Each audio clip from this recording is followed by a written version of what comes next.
आज हमारी पहली प्रतिज्ञा के बारे में बात करना चाहती हूं मैं। हमने तय किया है कि आने वाले विधानसभा चुनाव में उत्तर प्रदेश में कांग्रेस पार्टी 40% टिकट महिलाओं को देगी।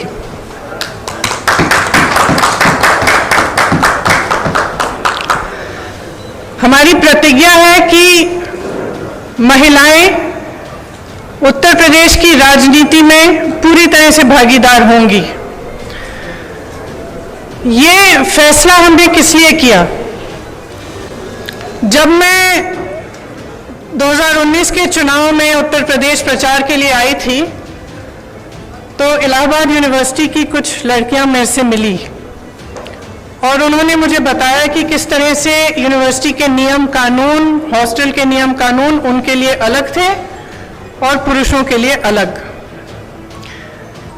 ये निर्णय उनके लिए लिया है। ये निर्णय मैंने उस महिला के लिए लिया है जिसने गंगा यात्रा के दौरान मेरी नाव को वापस तट पर बुला के कहा कि मेरे गांव में पाठशाला नहीं है, मैं अपने बच्चों को पढ़ाना चाहती हूँ। ये निर्णय उस लड़की, प्रयागराज की एक लड़की पारो के लिए लिया गया है जिसने मेरा हाथ पकड़ के मुझे कहा कि दीदी बड़ी होकर मैं नेता बनना चाहती हूँ। ये निर्णय उसके लिए है।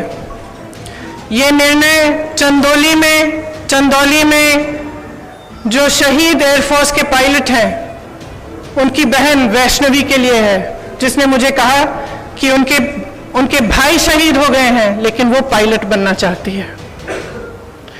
ये निर्णय उन्नाव की उस लड़की के लिए है जिसको जलाया गया, मारा गया, उसकी भाभी के लिए है जो आज भी संघर्ष कर रही है उसका, और उसकी 9 साल की भाभी की बेटी के लिए है जिसको स्कूल में धमकाया गया था।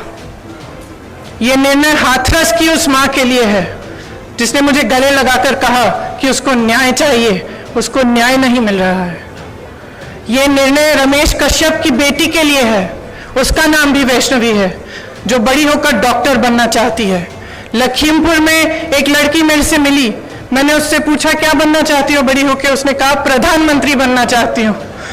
उसके लिए है ये निर्णय। मैं आप सबसे कहना चाहती हूँ, आप समाज सेविका हैं, आप अध्यापक हैं, आप एक नौजवान महिला हैं जो आप अपना भविष्य बनाना चाहती हैं, आप प्रेस में हैं। अगर आप बदलाव चाहती हैं तो इंतजार मत करिए। आपकी सुरक्षा कोई नहीं करने वाला। सब बातें करते हैं, सुरक्षा करने का जब समय आता है तो सुरक्षा उनकी होती है जो आपको कुचलते हैं। आज सत्ता का नाम यह है कि आप खुलेआम पूरे पब्लिक के सामने लोगों को कुचल सकते हैं। यह सत्ता बन गई है, यह गलत है। घृणा का बोलबाला है, नफरत का बोलबाला है, गलत है। इसको महिलाएं बदल सकती हैं। महिलाएं इसलिए बदल सकती हैं क्योंकि करुणा भाव, सेवा भाव और दृढ़ता, शक्ति सबसे ज्यादा महिलाओं में है। मैं आपसे कहना चाहती हूं, राजनीति में आओ, मुझसे कंधा से कंधा मिलाओ। मैं जानती हूं कि आपके संघर्ष क्या है। मेरी प्रेस की सहेलियां यहाँ हैं, मैं जानती हूं, मैं आपको देखती हूं सुबह से शाम तक आप कैसे दौड़ती हैं, किन परिस्थितियों में। जब सीतापुर में बीच रात में अंधेरा था, मुझे घेर लिया पुलिसकर्मी ने, महिला पुलिसकर्मी थी, मुझे घेरा, मुझसे लड़ी, मैं भी भिड़ गई उनसे। उसके बाद मुझे उन्होंने जीप में बिठाया और अंधेरी रात में सिर्फ मैं, वो दोनों और 2 कांस्टेबल मुझे सीतापुर के पीएससी कंपाउंड में ले गए। एक का नाम मधु था, एक का नाम पूजा। ये निर्णय उनके लिए भी है क्योंकि मैं समझी कि 4 बजे सुबह तक ड्यूटी पे थी।